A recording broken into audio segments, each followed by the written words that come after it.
नमस्कार मित्रों। अयोध्या में भगवान श्री रामलला का भव्य मंदिर लगभग बन चुका है।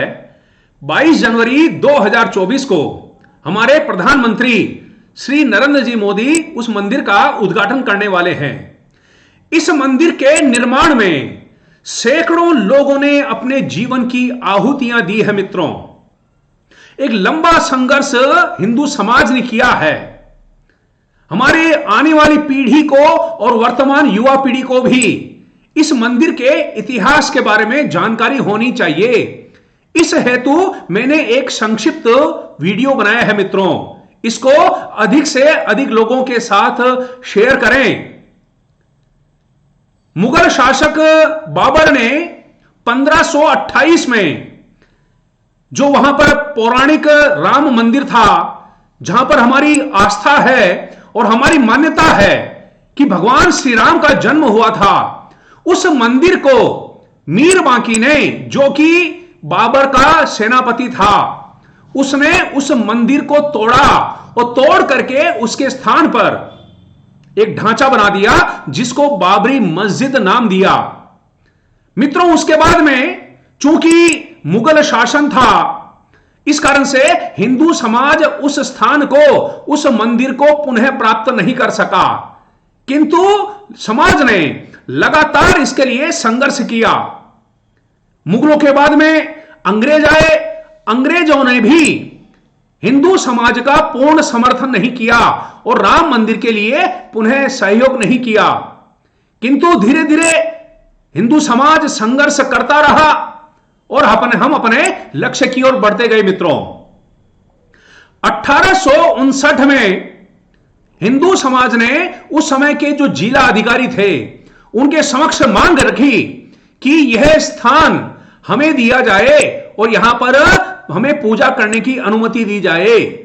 किंतु उस समय के जो अधिकारी थे, उन्होंने उस स्थान पर बाड़ेबंदी करवा दी और वहां पर उस बाड़ेबंदी के भीतर मुस्लिम समाज को नमाज की अनुमति दी और उसके बाहर हिंदू समाज को कहा कि आप यहां पर पूजा कर सकते हैं, किंतु हम हिंदू समाज को यह स्वीकार्य नहीं हुआ।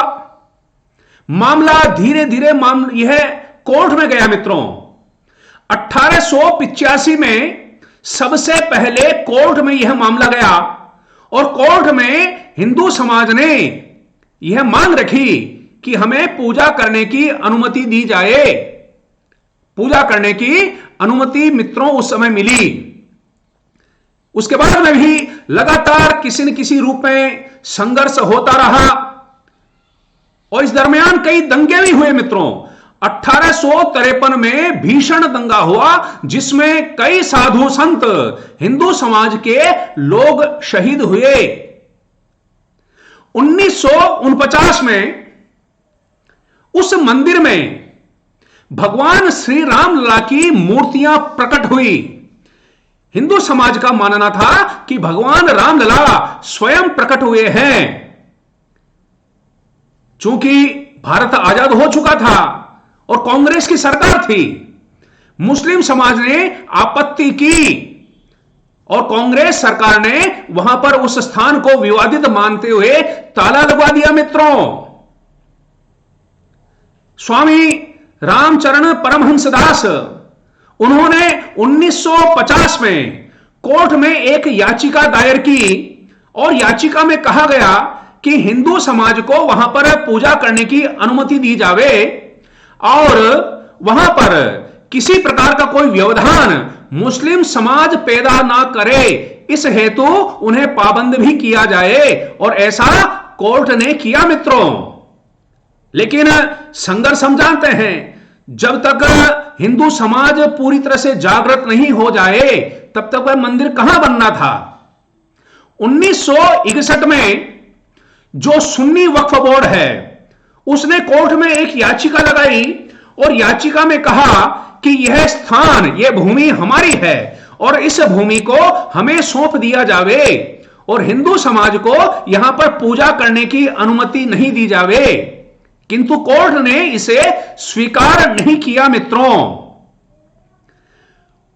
समाज संघर्ष लगातार कर रहा था उस स्थान को प्राप्त करने के लिए 1986 में हिंदू समाज को वहां पर पूजा करने की अनुमति मिली, वहां के फैजाबाद के जिला जज के द्वारा, कि आप इस स्थान पर पूजा कर सकते हो, और ताला खुलवा दिया मित्रों। उसके बाद में आंदोलन बढ़ता गया। हिंदू समाज का पूरा प्रयास था कि यह पूर्ण स्थान चूंकि मूलतः हमारा ही है, हमें ही मिले, इस हेतु संघर्ष जारी रखा। 1989 में उस विवादित स्थान के बाहर की जो भूमि है, उस भूमि के बाहर हमें शिलान्यास करने की अनुमति मिल गई। सरकार ने इस हेतु अनुमति दी कि आप उस विवादित भूमि के बाहर शिलान्यास कर सकते हो। किंतु तुष्टीकरण की राजनीति ने मंदिर निर्माण में लगातार कोई न कोई रोड़े अटकाए मित्रों। 1990 में उत्तर प्रदेश में मुख्यमंत्री मुलायम सिंह यादव थे, जो कि मुस्लिम तुष्टीकरण की पराकाष्ठा करते थे। 1990 में ही दिल्ली में एक विशाल हिंदू सम्मेलन हुआ, और उस हिंदू सम्मेलन में यह तय हुआ कि वहां पर अयोध्या में हम बड़ी संख्या में पहुंच करके कार सेवा करेंगे। किंतु मुलायम सिंह ने तो ठाना हुआ था कि उसे तो किसी न किसी प्रकार से वहां पर अपना संघर्ष हिंदू समाज का जो था उसे रोकना था। मुलायम सिंह ने घोषणा करी कि कोई परिंदा भी अयोध्या में उस स्थान के आसपास नहीं आ सकता। किंतु वहां पर लाखों की संख्या में हिंदू समाज के लोग कार सेवा करने के लिए पहुंचे, जो मुलायम सिंह को स्वीकार नहीं हुआ। मुलायम सिंह ने वहां पर गोलीबारी की मित्रों।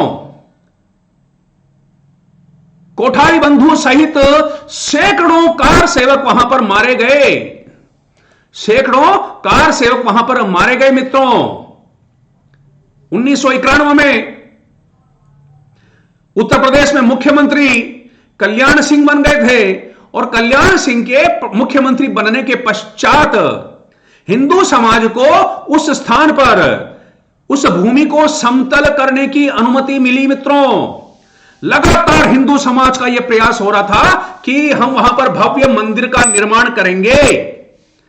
6 दिसंबर 1992 को भी वहां पर कार सेवा करने का निर्णय हुआ। भारी संख्या में हिंदू समाज के लोग वहां पर पहुंचे, और उस दिन तो जैसे हिंदू समाज ने ठान लिया था कि हम यहां पर मंदिर निर्माण के लिए हम एक कदम आगे बढ़ेंगे, और उस विवादित ढांचे को वहां से हटा दिया गया मित्रों, उसको ढा दिया गया, जिसकी प्रतिक्रिया पूरे हिंदू समाज के द्वारा वहां हिंदुस्तान में हुई, और मुस्लिम समाज के कई लोगों ने इसके लिए दंगे किए मित्रों। भारत में कई समाज के लोग वहां पर हताहत हुए, शहीद हुए। 2002 में जब कार सेवकों से भरी एक रेलगाड़ी गोधरा होते हुए अयोध्या जा रही थी, तो उस रेलगाड़ी के एक डिब्बे को जला दिया गया मित्रों। कार सेवकों को मार दिया गया। 58 कार सेवक शहीद हुए। उसके पश्चात हिंदू समाज की एक बड़ी प्रतिक्रिया गुजरात में हुई। लगातार मंदिर के निर्माण के लिए जो प्रयास कर रहे थे, उनको किसी न किसी प्रकार से दूर करने का प्रयास किया जा रहा था मित्रों। 2010 में इलाहाबाद हाईकोर्ट ने एक फैसला दिया। उसने उस विवादित भूमि को 3 टुकड़ों में बांट दिया। एक भाग दिया गया मुस्लिम पक्ष को, एक भाग दिया गया हिंदू समाज को, और एक भाग दिया गया निर्मोही अखाड़े को। किंतु हिंदू समाज को यह स्वीकार नहीं था। हिंदू समाज का सर्वसम्मति से यह मानना था कि यह भूमि हिंदू समाज को ही पूरी तरह से दी जानी चाहिए।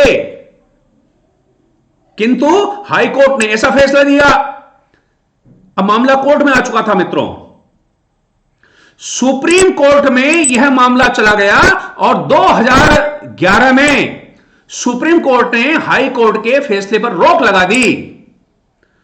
2019 में सुप्रीम कोर्ट ने दोनों पक्षों को यह कहा कि यदि आप कोर्ट के बाहर यदि इस मामले को सेटल कर सकते हैं तो कर लेना चाहिए, अन्यथा सुप्रीम कोर्ट अपना फैसला सुनाएगा। इस हेतु एक कमेटी भी बनाई गई, किंतु वो किसी नतीजे पर नहीं पहुंचे और सुप्रीम कोर्ट में उन्होंने अपनी रिपोर्ट पेश कर दी। 2019 में ही सुप्रीम कोर्ट ने अपना फैसला सुनाया और संपूर्ण विवादित भूमि हिंदू समाज को दे दी गई और मुस्लिम समाज को 5 एकड़ भूमि दी गई अलग से मस्जिद बनाने के लिए। पूरे भारतवर्ष में एक हर्ष की लहर थी। इस हेतु नरेंद्र मोदी सरकार ने सुप्रीम कोर्ट में सुनवाई नियमित रूप से हो इसका प्रयास किया। भारतीय जनता पार्टी के नेता श्री लाल कृष्ण जी आडवाणी ने भी 1990 में राम रथ यात्रा निकाल करके पूरे देश में वायुमंडल बनाया था मित्रों। और जब मामला सुप्रीम कोर्ट में आ गया तो मोदी जी ने नियमित रूप से सुनवाई करके उसका फैसला जल्द से जल्द हिंदू समाज के पक्ष में हो, इस हेतु प्रयास किया गया। क्योंकि कई सारे सर्वे हुए मित्रों, उन सर्वे में यह बात प्रमाणित हो गई कि उस ढांचे के नीचे एक मंदिर था। ऐसे कई साक्ष्य मिले हैं।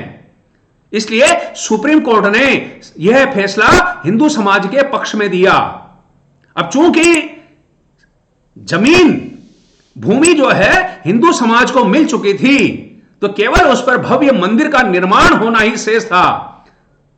तो तुरंत प्रभाव से इस हेतु राम जन्मभूमि प्रन्यास जो है उसने संपूर्ण समाज का सहयोग लेते हुए, समर्पण निधि इकट्ठा करते हुए मंदिर निर्माण हेतु अपने प्रयास तेज कर दिए। और 2020 में प्रधानमंत्री श्री नरेंद्र जी मोदी और साथ में राष्ट्रीय स्वयंसेवक संघ के सरसंघ चालक श्री मोहन राव जी भागवत दोनों की उपस्थिति में वहां पर भूमि पूजन हुआ।